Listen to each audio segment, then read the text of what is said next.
حضرت حارث بیان کرتے ہیں کہ میرے والد نے کہا کہ رسول اللہ صلی اللہ علیہ وسلم نے فرمایا، میں نے ملک الموت کو ایک انصاری کے سرہانے بیٹھے ہوئے دیکھا تو کہا کہ اے ملک الموت، میرے صحابی کے ساتھ نرمی کرنا، یہ مومن ہے۔ ملک الموت نے عرض کیا، آپ خوش ہیں؟ اپنی آنکھیں ٹھنڈی رکھیں کیونکہ میں ہر مومن کے ساتھ نرمی کرتا ہوں۔ اے اللہ کے رسول، آپ یقین رکھیں جب میں ابن آدم کی روح قبض کرتا ہوں اور اس کے گھر والوں میں سے کوئی چیخ کر روتا ہے تو اس کی روح لے کر کھڑا ہو جاتا ہوں اور سوچتا ہوں کہ یہ کیوں رو رہا ہے۔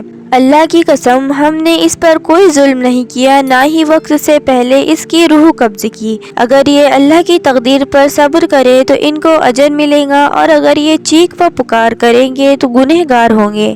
ہمیں تو آپ کی طرف بار بار آنا ہے، تو آپ احتیاط کریں۔ میں دن رات، تری اور خشکی پر، میدان اور پہاڑ پر، ہر گھر پر نظر رکھتا ہوں اور چھوٹے بڑے کو پہچانتا ہوں، اور اے اللہ کے رسول، میں اللہ کی اجازت کے بغیر ایک مچھر کی روح بھی قبض نہیں کرتا۔